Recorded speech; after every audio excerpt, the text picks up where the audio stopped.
kami, pribadi demi pribadi.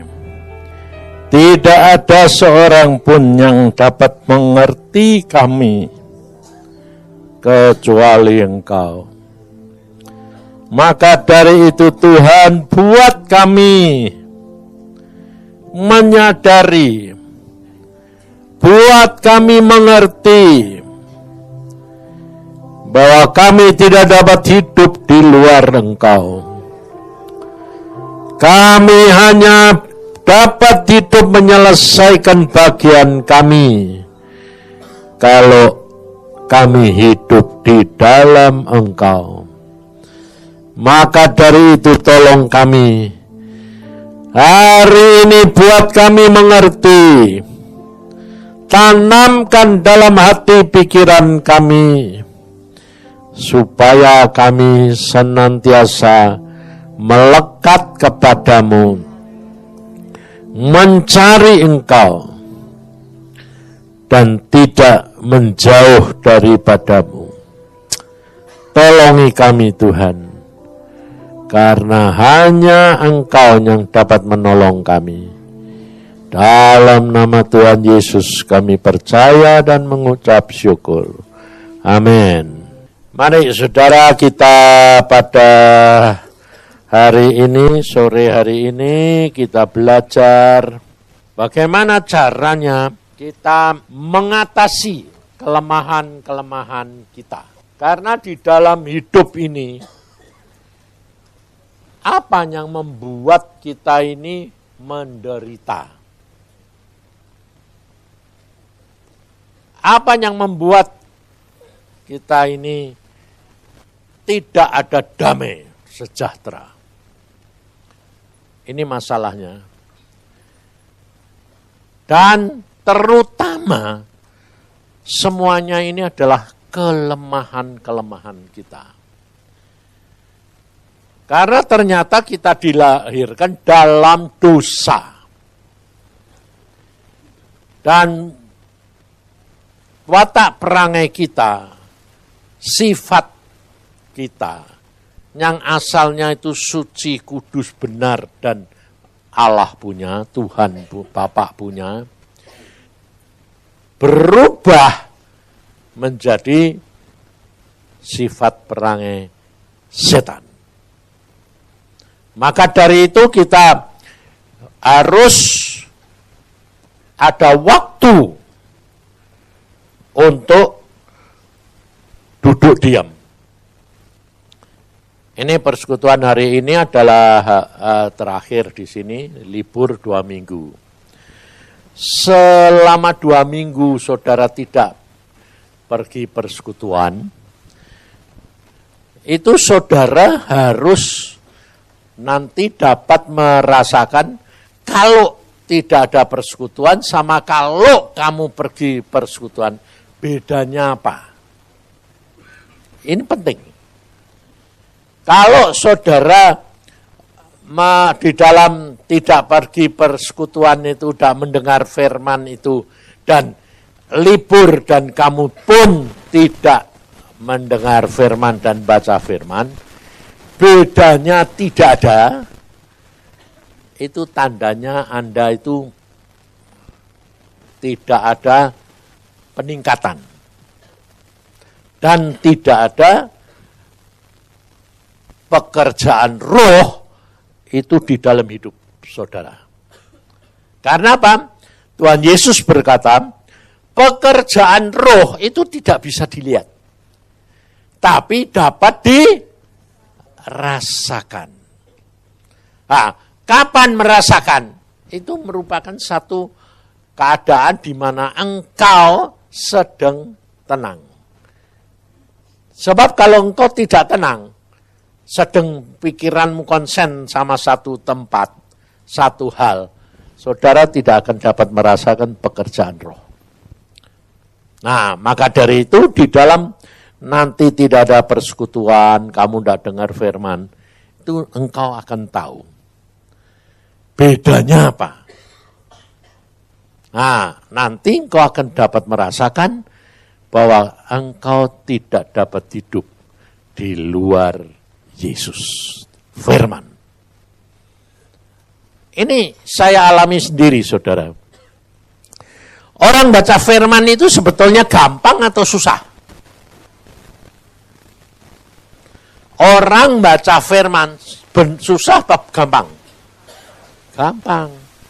Tapi untuk mengerti firman, susah. Nah, di mana susahnya? Karena kalau kita tidak ngalami firman itu, kau tidak akan dapat ingat seumur hidup. Tapi kalau engkau ngalami, tidak akan lupa selamanya. Dan untuk saudara bisa senang firman, itu satu anugerah. Tapi contohnya aja, kamu dengar baca firman, mesti ngantuk kok. Betul tak? Hah? Itu satu anugerah. Kalau saudara mendapat baca firman, senang firman, dan tidak ngantuk, bisa mengerti, itu anugerah. Saya pulang dari Jakarta itu ketemu orang-orang. Orang-orang yang dulunya hidupnya itu kemewahan semua dan tidak pernah kenal firman. Saudara tahu, di rumahnya itu juga banyak benda-benda antik.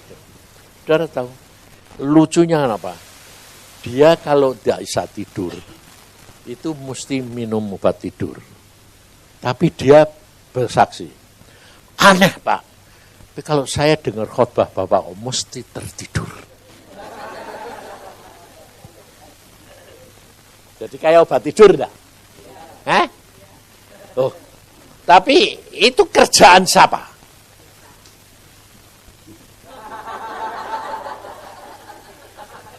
Kamu tahu, itu kerjaan setan. Kenapa? Karena orang ini belum mengenal firman. Dan dia pada waktu dia tidak bisa tidur, dia dengar firman. Karena apa? Di dalam kesesakan. Dan akhirnya cerai. Orang kaya raya loh. Jadi stres. Jadi tidak bisa tidur. Nah, orang kalau stres tidak bisa tidur itu karena banyak apa? Pikiran. Lah, apa yang menyebabkan dia banyak pikiran?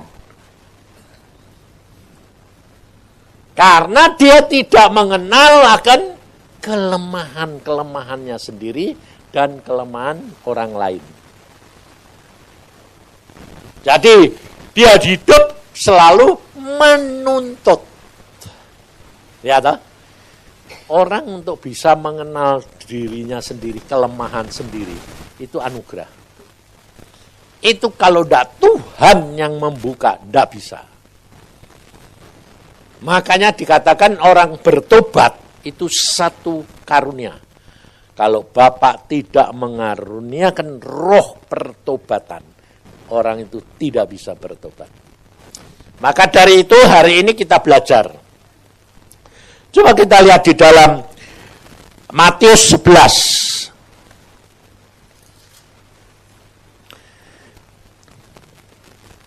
Ayat Matius 11.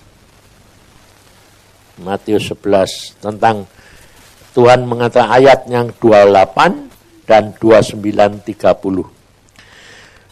Ayat ini kan sangat terkenal. Marilah kepadaku semua yang letih lesu dan berbeban berat.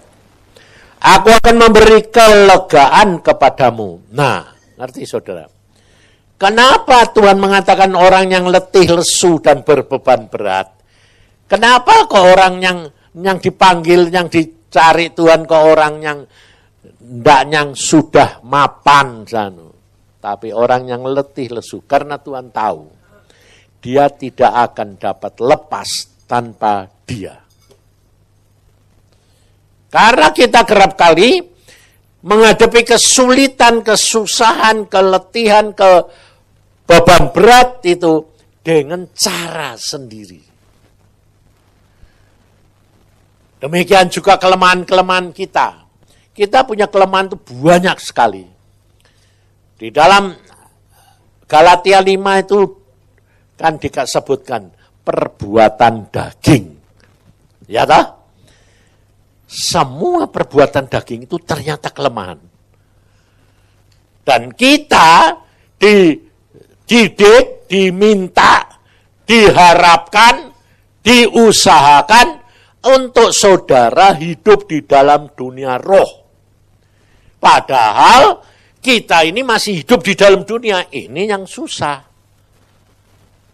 Hidup di dalam dunia, tapi dituntut oleh Tuhan, dididik untuk hidup di dalam dunia roh. Karena apa? Tujuannya itu disiapkan untuk saudara itu hidup nanti di surga. Sebab nanti di surga, itu hidup di dalam dunia roh. Tapi masih punya daging enggak? Ayo, gue tak tanyain. Punya daging toh? Daging baru. Jangan daging lama. Daging lama ini sudah dibikin mati. Masih punya daging, punya jiwa, pikiran, dan punya roh. Nah, maka dari itu yang dilatih oleh Tuhan dengan pimpinan Roh Kudus itu adalah jiwa dan kok jadi sama kletek kenapa? Kok so jiwa be roh? Padahal Tuhan Yesus bilang apa? Roh nurut. Daging? Nah, jadi yang dididik siapa? Daging sama jiwa.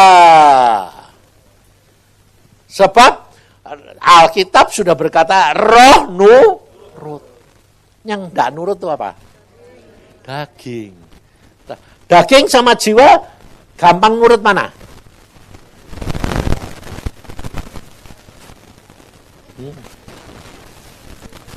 Ayo. Susah dua-duanya. Karena apa? Karena kita hidup di dalam dunia, kelemahan daging itu adalah kesukaan daging. Coba kita lihat di dalam Galatia 5. Apa semua itu? Nanti kan saudara lihat itu semua yang kita suka. Yang kita tidak pernah menyadarinya. Makanya kerap kali orang-orang itu tidak bisa mengatasi akan kelemahannya. Mengapa? Nah, ini loh. Makanya kita ini harus benar-benar belajar. Mengapa kita tidak bisa mengatasi kelemahan kita. Galatia 5 coba perhatikan ayat yang Anfatsal yang kelima. Kelemahan daging ya, semua itu ditulis di dalam ayat yang ke-9. Perbuatan daging telah nyata, yaitu percabulan, kecemaran, hawa nafsu, penyembahan berhala, sihir, perseteruan, perselisihan, iri hati, amarah, kepentingan diri sendiri, percideraan roh, pemecah kedengkian, kemabukan, pesta pora, dan sebagainya. Berarti masih ada enggak? Masih banyak. Lah kira-kira saudara baca gini ini, yang ada di dalam kamu berapa? Hah? Sedikit atau banyak? Atau semua? Hah?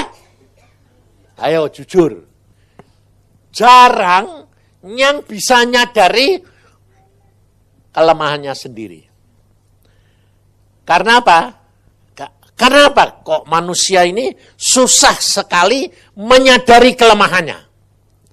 Ayo, sebab apa? Nah, sombong. Ngerti, saudara? Dan sombong itu paling gawat di hadapan Tuhan. Karena setan itu jatuhnya itu karena sombong. Karena tipis sekali. Sombong dengan kesenangan dan kebanggaan. Itu tipis sekali. Ini contohnya saja. Saya ngalami dan ini kamu coba perhatikan ini karena ini ada seseorang yang mimpi untuk menegur jemaat kita di tempat ini. Saya khotbah. Setelah khotbah, orang banyak senang. Terus orang-orang pada datang mendatangi saya. Mau sampai sekarang ini. Kepinginnya mau tanya, mau minta didoain.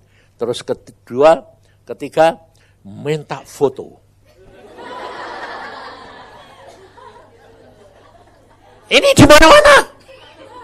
Di mana-mana. Di Semarang, di Surabaya, di mana saja. Hah? Mau dipajang? Nah, mungkin mau dipajang, dia katanya. Tapi aku sampai heran gini. Sampai aku bilang, buat apa?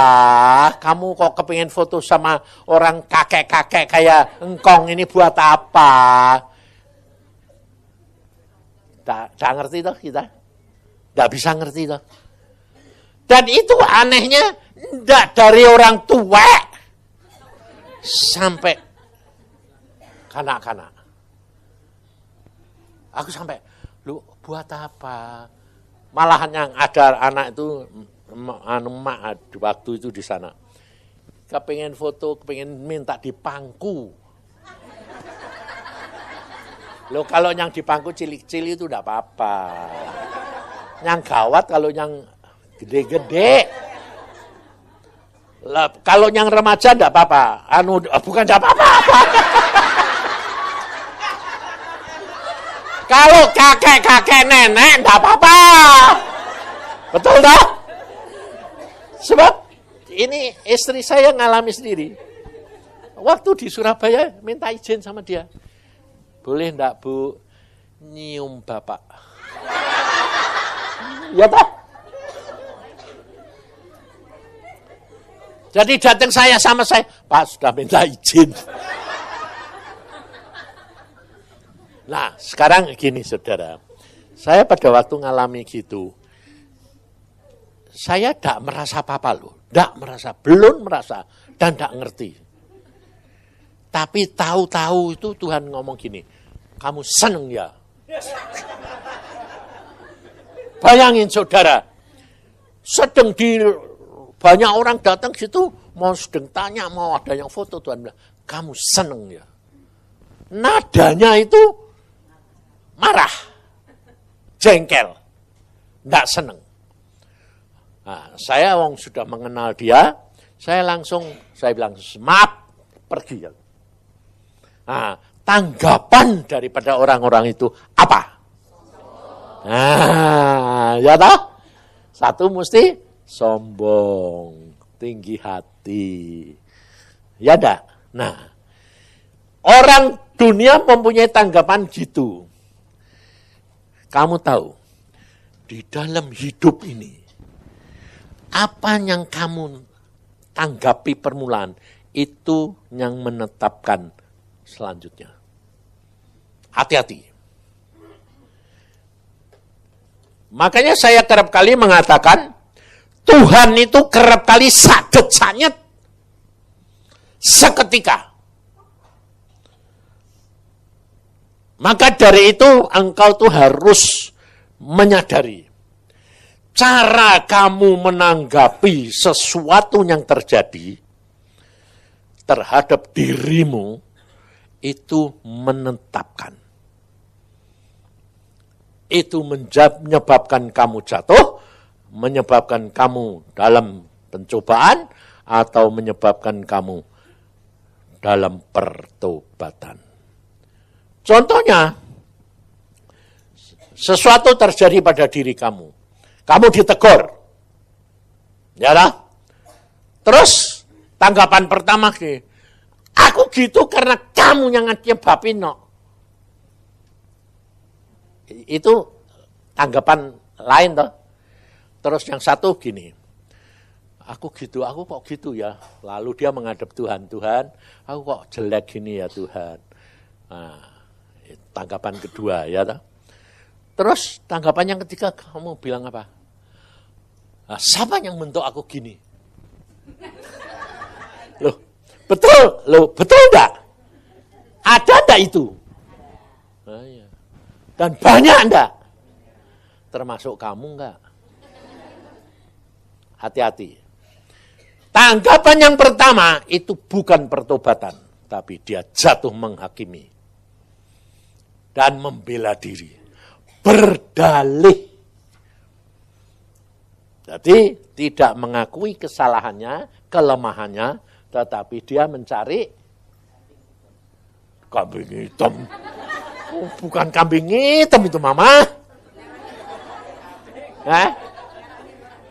Hanya nyalain orang, bukan kambing hitam. Bukan, kalau kambing hitam itu orang lain kamu jadikan tersangka. Ini bukan kambing hitam, tapi pembelaan diri. Ya toh? Tidak mau disalahkan. Itu sombong. Ngerti saudara? Tapi sebaliknya tanggapanmu yang kedua mengatakan, Tuhan aku kok lemah kayak gini. Bagaimana? Nah, ini yang saya ingin bicarakan juga. Bagaimana cara mengatasi kelemahanmu.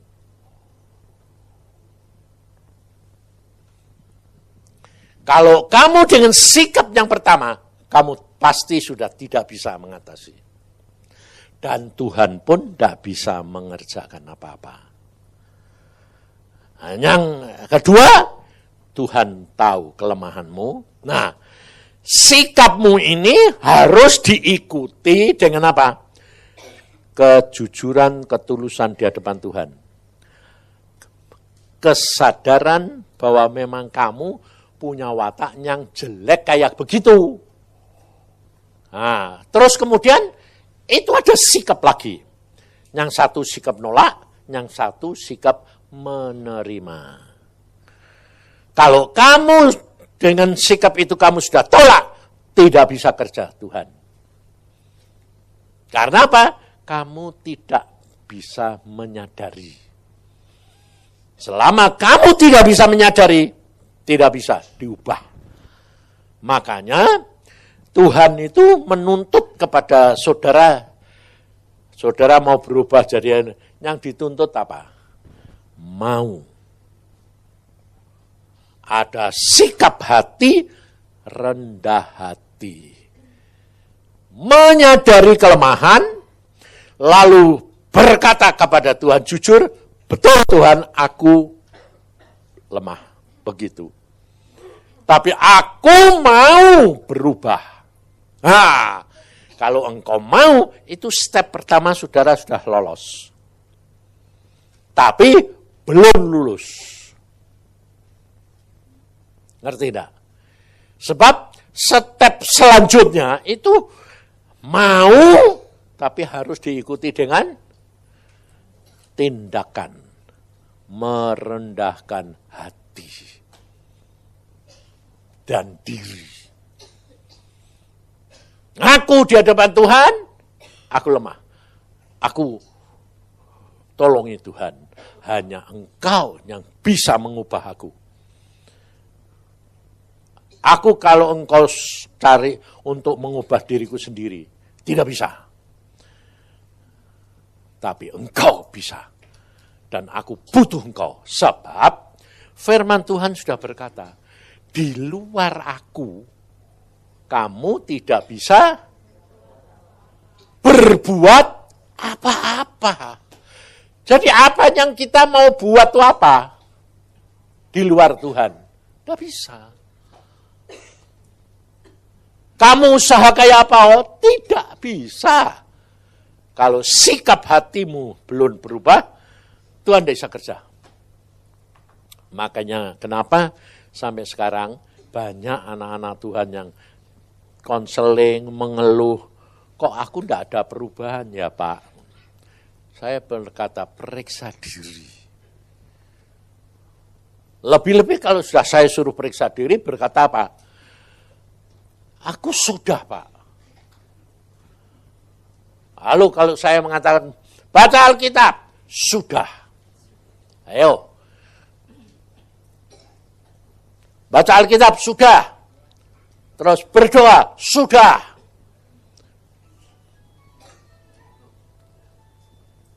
Kenapa tidak berubah? Karena dasarnya ini, hatinya, ini belum mengakui kelemahannya.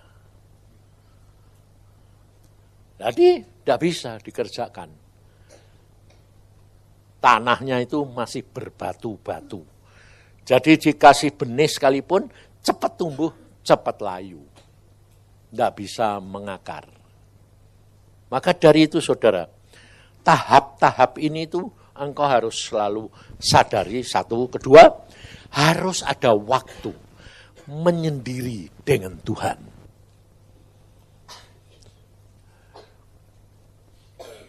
Dan kita kerap kali selalu bilang apa? Tidak ada waktu, Pak. Kalau saudara tidak ada waktu untuk menyendiri dengan Tuhan, tidak akan kamu bisa mengenal dirimu sendiri. Hanya dengan kerendahan hati dan jujur di hadapan Tuhan dan merasa Tuhan aku tidak bisa tanpa Engkau. Nanti Tuhan yang bekerja. Karena Tuhan Yesus berkata gini, akulah jalan, kebenaran, dan hidup. Jadi yang punya jalan keluar itu cuma Tuhan Yesus. Nah, tapi kerap kali kita tuh nanggapinya firman itu salah. Jadi kita terima Tuhan itu jalan. Nah, jadi kalau kamu punya kesulitan, selalu datang kepada Tuhan minta jalan keluar. Tapi ada tapinya, sikap ini yang salah. Salahnya apa? Kamu mikirkan jalan dulu minta diberkati.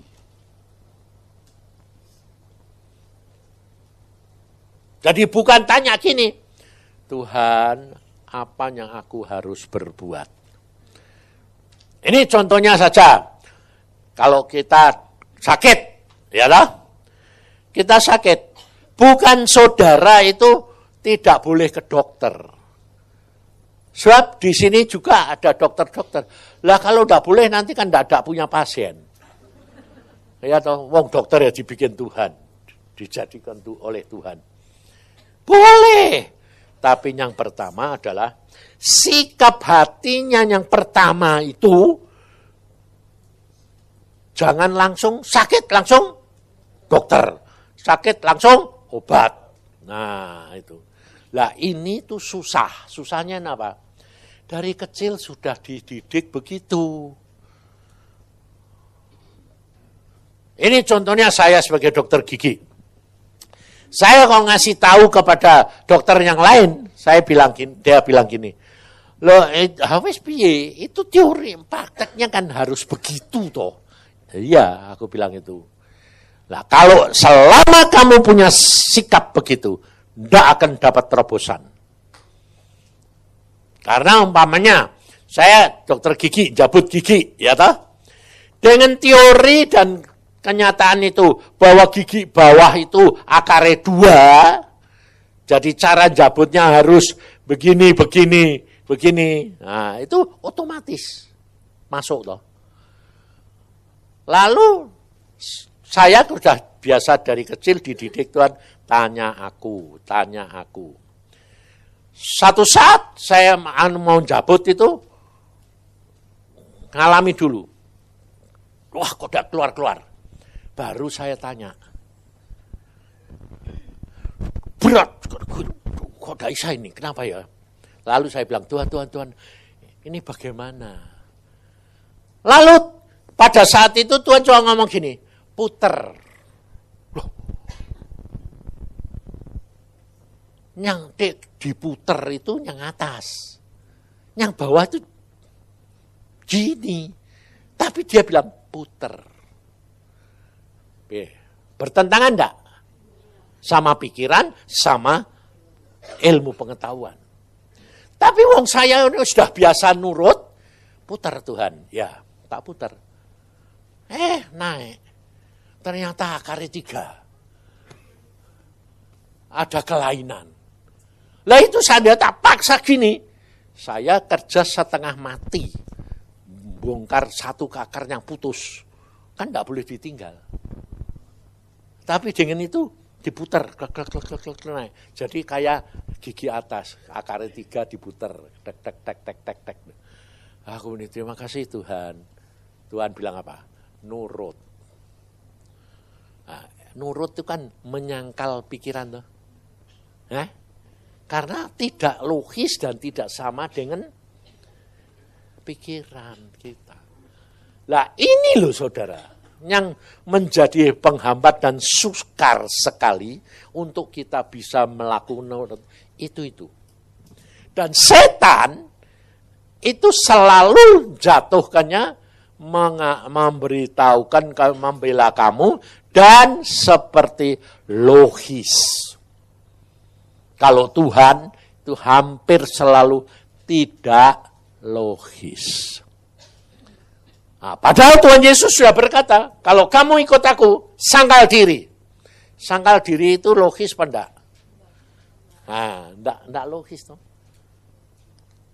Jadi ternyata malah jadi pelaku firman itu gampang apa susah?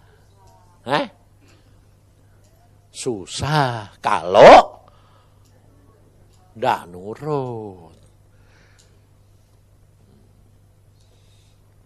Jadi jangan kira kalau Tuhan bilang sangkal diri itu lalu kamu dikasih pengertian dulu, nyangkal-nyangkal baru. Nggak bisa, cara Tuhan itu nggak gitu. Cara Tuhan itu yang penting kamu nurut. Sebab jalan yang Tuhan berikan kepadamu dan kepadaku tidak seperti yang kamu pikirkan.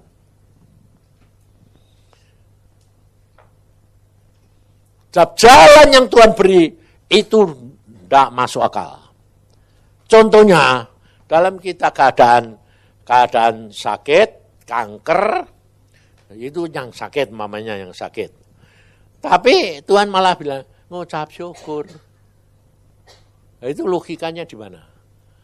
Waktu saya di bel, Pak, saya kena kanker ganas. Terus harus bagaimana Pak? Dokter bilang apa? Saya bilang, saya umurku cuma 6 bulan. Terus, jadi 6 bulan itu, apakah aku perlu di kemo atau enggak? Dioperasi apa enggak? Nah, ini sudah diambil. Memang kankernya sudah diambil karena pada waktu itu butuh dibiopsi, diambil sekalian. Keadaannya gini. Terus saya doa, Tuhan, apa yang aku harus jawab untuk anakmu ini? Tuhan cuma bilang apa? Ngucap syukur, wong cuma 6 bulan. No.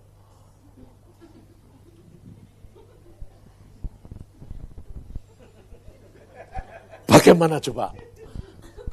Aku sebagai hamba Tuhan jawabnya bagaimana? Biasanya kan kita lalu mikir direkayasa. Menghiburkah, memberi kekuatankah, ya tahu memberikan. Ini bagaimana? Malah ngomongin, wong cuma tinggal 6 bulan. Nah, aku ya tidak mau mikir, saya langsung gini. Wong cuma tinggal 6 bulan kok. Aku niru. Lah ya Pak, justru 6 bulan. Makanya kamu tahu, kamu umurmu cuma 6 bulan toh. Ya wis toh.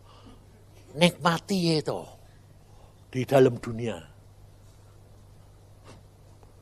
Jadi piye Pak? Kamu di sini, kamu diet enggak? Diet. Nah, tapi tetap kena kanker toh? Iya.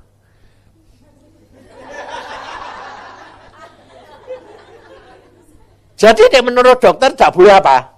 Tidak boleh ini, tidak boleh ini. Betul tak? Aku bilang, dilanggar aja semua. Sekarang kamu makan yang kepengen. Contohnya, kowe suka babi? Suka, makanlah. Done surga ora ono babi.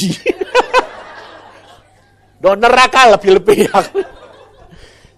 Jadi yang penting kamu masuk surga. Wong tinggal cuma 6 bulan. Ya toh? Sebab Tuhan berkata, jalan ke surga itu sempit. Ya toh? Nah ini cuma 6 bulan loh, lumayan loh. Makan saja apa semua. Terus cari firman. Jadi kalau ada persekutuan, ada pergi makan firman sebanyak-banyaknya. Terus saudara tahu dia nurut. Tapi sebulan kemudian telepon, Pak, tanganku kok sudah mulai tidak bisa digerakin. Bayangin. Dengan masalah kayak gitu, dia ketakutan enggak? Hah? Kalau ketakutan berarti kamu takut mati, tak? Loh, bener enggak? Aku bilang, loh, kamu harusnya enggak boleh punya pikiran, kok gini kok Pak? Kamu bilang, kalau ini sudah sebulan ini malah tanganmu mulai mati, itu sudah malah dipercepat. Loh, betul enggak? Hah? Oh gitu ya Pak? Iya, ngucap syukur. Jadi tidak usah bayar 6 bulan, mungkin 3 bulan selesai pulang. Nah, ya Pak, punya pikiran harus gitu ya? Iya. Sebab kalau tidak gitu, kamu dengan jalan seperti itu mempercepat juga kematian. Karena apa? Ketakutan energimu habis. Tenang aja. Jadi kalau kamu bilang, dari saya kamu, Tuhan ini sudah sebulan ini mulai tanganku udah bisa digerain ini. Terima kasih Tuhan, pokoknya sak sukamu. Ya tak? 2 bulan. Loh kok ini kok sudah tambah parah Pak. Loh. Jadi kamu ini selama sebulan kamu ngomong enggak? Kalau tambah cepat tambah baik. Ya, takut ya Pak. Lah ya itu tandanya kamu enggak menjadi melakukan. Udah ngucap syukur. Oh ya. Nah, terus caranya bagaimana? Ngomongi, pikiranmu ngomongi. Kamu takut, kamu khawatir, kamu sekarang bingung, kamu bisa apa? Tidak bisa apa-apa. Dokter bisa apa? Tidak bisa apa-apa. Ya sudah. Yang bisa siapa? Yesus. Ya sudah. Kamu mengucap syukur saja. Nurut saudara. Dalam waktu 2 bulan naik 5 kilo. Gendut. Nah, ini orang perempuan bukan orang laki loh. Gendut. Pak, aku kok jadi gendut? Loh, malah HP. Aku kan dulu kamu diet tidak mau gendut. Sekarang jadi gendut. Supaya ngerasaannya gendut. Ngucap syukur deh. Bisa. Saudara tahu. Bulan ketiga. Mau rasanya sudah. Wah, tambah parah ini Pak. Jangan bilang tambah parah. Ngucap syukur. Tambah cepat. Boleh aku. Tapi jangan bilang tambah parah. Tambah cepat. Tambah baik. Ngerti? Hanya 3 bulan setengah tak bangun-bangun dia bilang. Kenapa? Oh, Pak, kok Tuhan luar biasa. Kenapa? Lah kok tanganku sekarang semua bisa. Beres semua. Hah? Genten aku yang tanya. Hah? Kok bisa gitu kenapa? Enggak tahu Pak. Sembuh. Lalu aku bilang, cek dokter. Sing yang meriksa kamu. Dokternya geleng-geleng. Kamu makan apa? Obat apa? Enggak makan apa. Malah makan segala-galanya. Jadi gendut kayak gini dokter. Oh. Jadi kok kamu jadi sehat? Iya, sembuh. Sampai sekarang masih hidup. Udah 15 tahun lebih. Masih hidup tuh.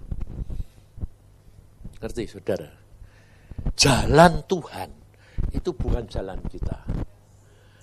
Tapi yang penting adalah apa? Cara pertama kali kamu menanggapi masalah. Bagaimana supaya kamu bisa menanggapi itu? Harus ada dasarnya.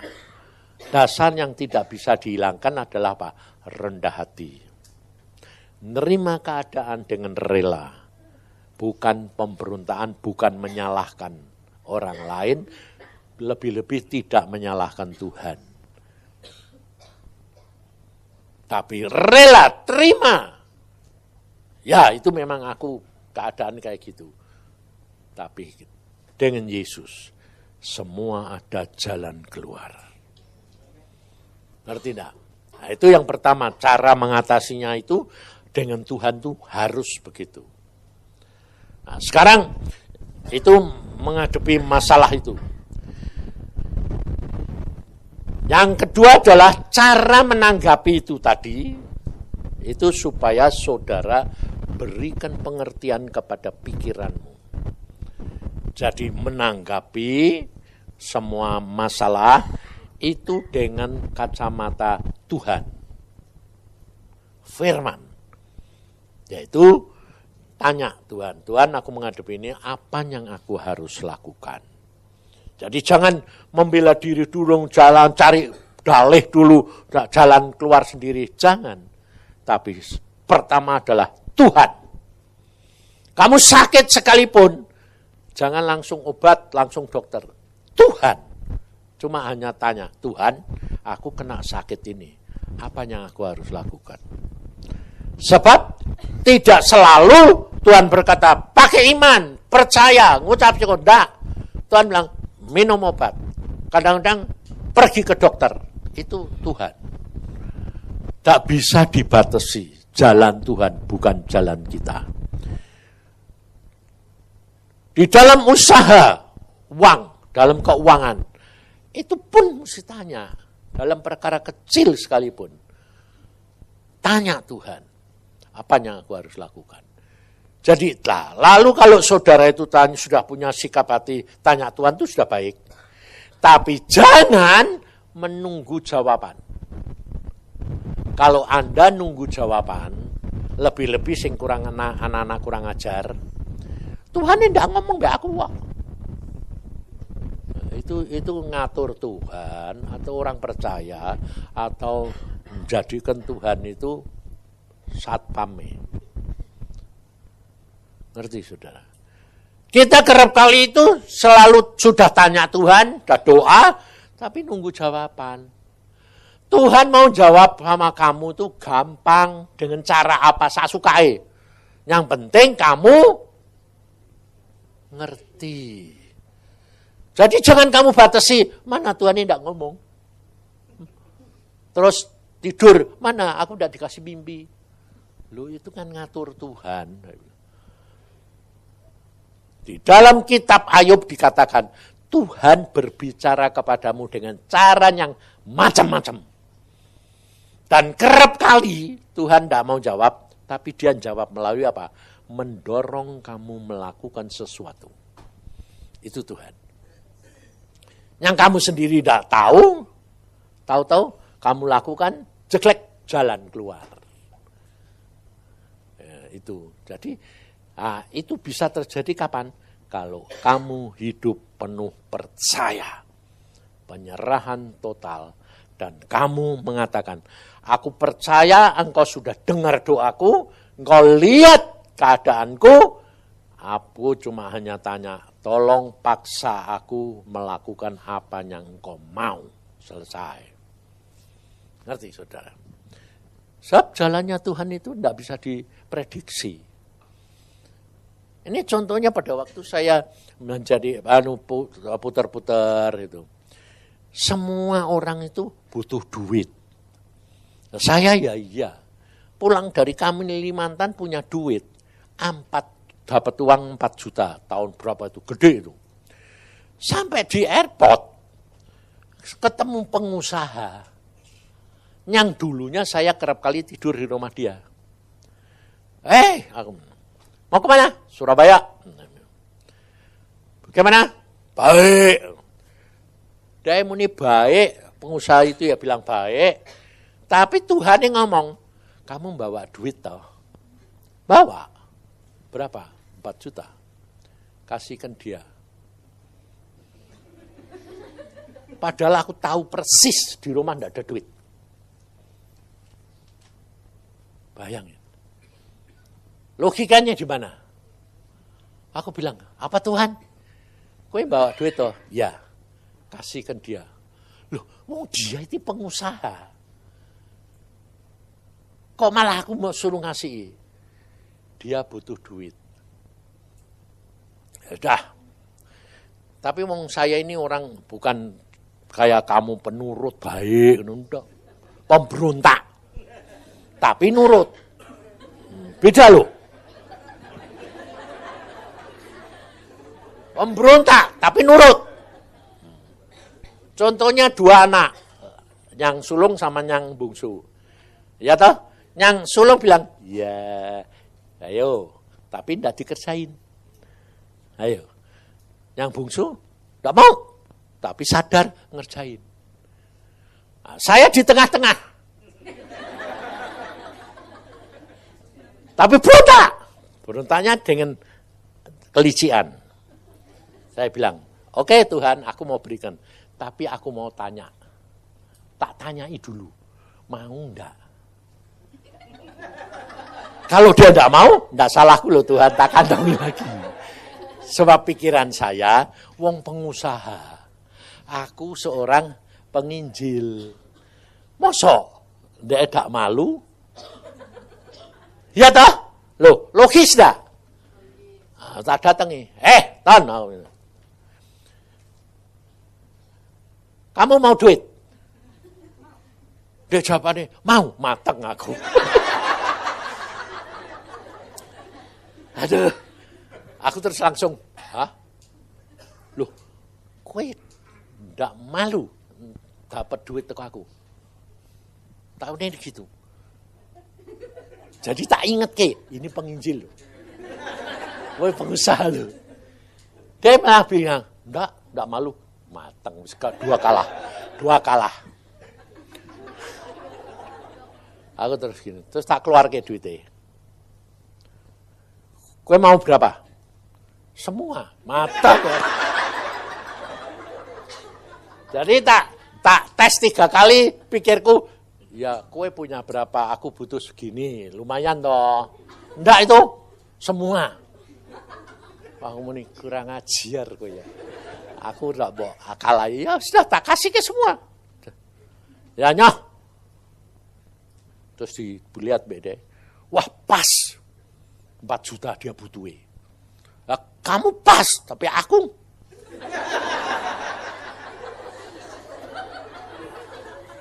Pulang enggak bawa uang 1 sen. Cuma punya uang buat naik bis. Bukan naik pesawat, naik bis dari Jakarta ke Bandung. Tahu sampai rumah, buka pintu, pulang. Halo Yang, dia kan selalu istrinya.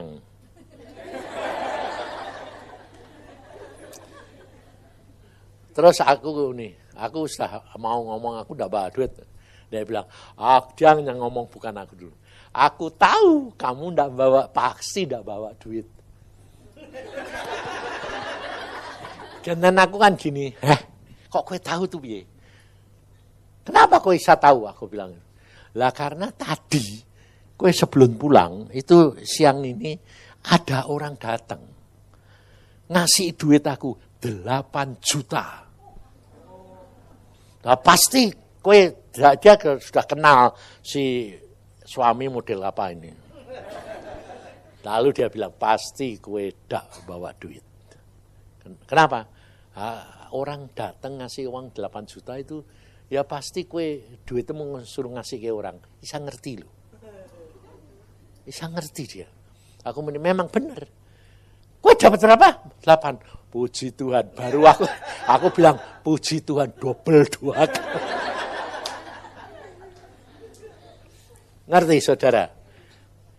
Hidup dengan Tuhan itu, caranya itu, jalan-jalannya itu begitu. Tidak pernah kamu bisa prediksi, tidak pernah kamu pikirkan. Itulah Tuhan. Karena Tuhan mengatakan, imanmu yang mengalahkan dunia ini. Iman. percayamu. Nah, tapi yang dinamakan orang percaya itu tidak gampang. Sebab yang dituntut Tuhan, percaya yang total. Jadi menyerah total, percaya Tuhan baik. Itu loh. Itu tak gampang. Maka dari itu saudara itu harus benar-benar belajar. Karena hidup kekristenan tanpa percaya, saudara tidak akan dapat mengalahkan kelemahan kamu. Kamu pakai jalan apa saja, enggak. Dan jangan melihat orang lain. Jangan kamu kira kalau orang seperti saya, hidupnya penuh dengan sukacita, damai, enggak punya beban. Bebannya berat. Tapi semua bisa diatasi. Itu Tuhan. Maka percayalah, letakkan dalam tangan Dia. Nah, ini itu yang kedua. Yang ketiga adalah gini. Ada orang mimpi. Yang mimpi itu anak kecil apa orang dewasa? Anak kecil. Mengenai persekutuan di sini, saudara. Dan di situ dikatakan bahwa orang-orang di sini itu sombong. Loh, aku sombong. Oh, jadi kamu ini ternyata sombong. Sombongnya kenapa?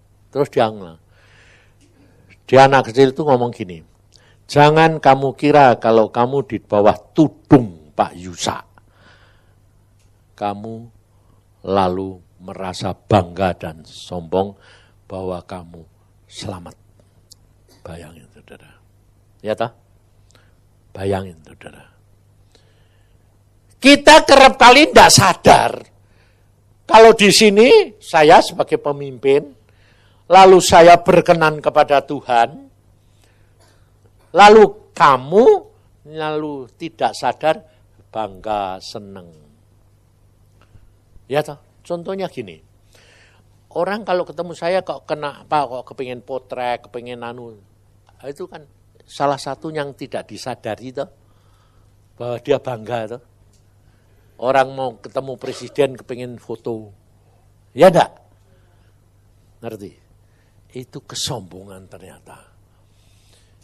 Karena saudara di tempat ini merasa di bawah pimpinan seorang yang berkenan kepada Tuhan. Itu pun tidak boleh. Karena Tuhan itu cemburuan. Kamu harus langsung sama Tuhan. Jangan mengatakan, kalau Pak Yusa yang doakan diterima Tuhan. Salah. Itu saja sudah punya motivasi yang membanggakan. Salah. Jawab di hadapan Tuhan. Kita tuh tidak ada orang baik. Ini contohnya dialami oleh salah satu anak Tuhan di sini. Pelayan lagi. Saya kan bersaksi. Saya ini punya kelemahan kan mata keranjang. Betul tak? Sudah hilang. Tapi sampai tua kayak gini kok masih gratil. Lain toh. Mata keranjang terus jurusannya itu perjinaan sama mata keranjang gratil. Apa jurusannya apa itu? Apa lain lah? Saudara tahu, waktu saya bersaksi begitu, terus saya bilang gini, puji Tuhan, saya itu sekarang sudah dihilangkan. Gratile pun berhenti. Hilang. Loh, aku sampai gini. Loh, hilangnya kapan? Ya enggak tahu. Tahu-tahu sekarang itu sudah tidak punya keinginan apa-apa, ya enggak punya apa-apa. Oh, gitu Tuhan. Saudara tahu, ini anak Tuhan, pelayan Tuhan ini tanggapannya piye? Loh, hamba Tuhan seperti Pak Yusa, tingkatannya sudah seperti itu, kok masih gratil? Ayo, ngerti gue? Lalu saya tanya, kok kamu bisa punya tanggapan gitu? Ya enggak tahu. Terus akhirnya apa? Dia menghadap Tuhan. Tuhan, aku punya pandangan gini. Dan pada waktu aku dengar kesaksian situ, rasa apa? Hatiku ini kayak disobek. Jadi ya sobek, jadi ya entah kecewa, entah apa, sayang, atau ngerti. Lalu Tuhan bilang apa? Jangan seperti Miriam. Ngerti saudara? Jangan memandang hamba Tuhan, menilai, menghakimi. Karena kamu tidak tahu. Itu kelemahan, sekarang sudah hilang. Ya toh? Di hadapan Tuhan sudah dihapus. Tapi kamu punya pandangan masih. Itu pun salah. Ngerti saudara? Jadi kalau anak kecil tadi itu ngimpi begitu, saudara harus bertobat. Sadar. Ikut Tuhan, tidak bergantung kepada hamba Tuhan. Tapi jangan lihat hamba Tuhan, tapi pribadi dengan Yesus sendiri. Sebab tidak ada orang yang baik. Saya sendiri pun kerap kali ngomong sama Tuhan. Aku ini orang kayak gini kok engkau sayang-sayang kenapa? Tuhan bilang apa? Karena kamu nurut dan cepat bertobat. Cepat menyadari kelemahanmu dan selalu kamu datang, tolongi aku Tuhan. Dan sekarang kamu boleh tanya, tiap pagi doaku tidak yang lain. Saya tidak minta apa-apa. Hanya minta apa? Tuhan, hari ini apa yang aku harus berbuat dan katakan, tetapkan paksa supaya aku berbuat dan mengatakan yang engkau berkenan. Selainnya, terserah. Apapun yang terjadi, aku ngucap syukur. Karena aku menjadi milikmu. Saudara tahu, saya tidak doa minta apa-apa. Ngerti? Itu yang Tuhan bilang, aku suka itu. Maka dari itu saudara, kita itu berbakti kepada Tuhan. Kita harus mencari jalan bersama dengan Yesus. Mengatasi masalah bersama dengan Yesus. Apapun, ngomong jujur sama Tuhan dengan sikap rendah hati dan kamu mengakui dan kamu minta tolong dia. Amin. Jadi hidup dengan Yesus itu harus berjalan dengan tuntunan dan maunya Tuhan. Kita akan menikmati hidup yang penuh dengan sukacita. Jadi menghadapi masalah kelemahan saudara tidak perlu pusing.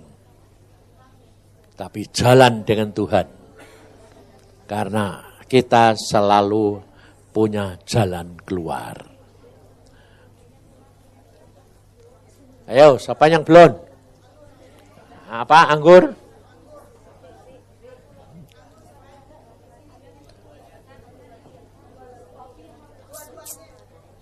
Dua-dua, anggur dan roti.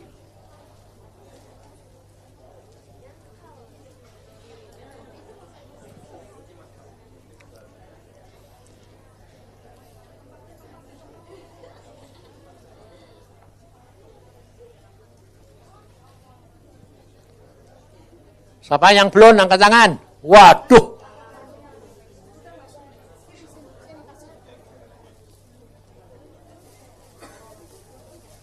Apa yang dibagi dua? Roti?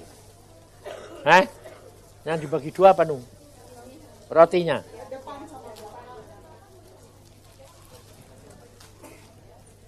Yang dibagi dua apa? Roti ini apa anggure? Hah? Enggak. Oh, ditaruh tempat. Yang belum angkat tangan supaya cepat Wah, hampir semua belum. Tadi tidak dibagiin masuk toh, Mak. Tuh.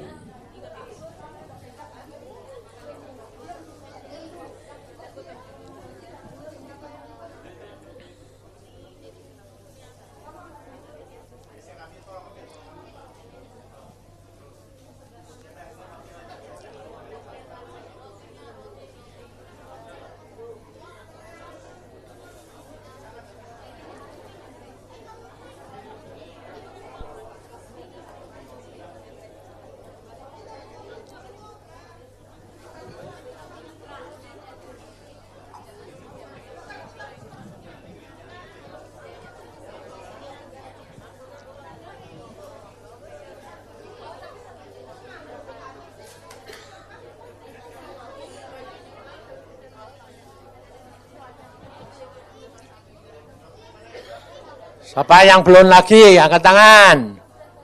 Sudah tinggal 1, 2. Udah? Oh, belum. Yang di belakang sana sudah semua? Sudah.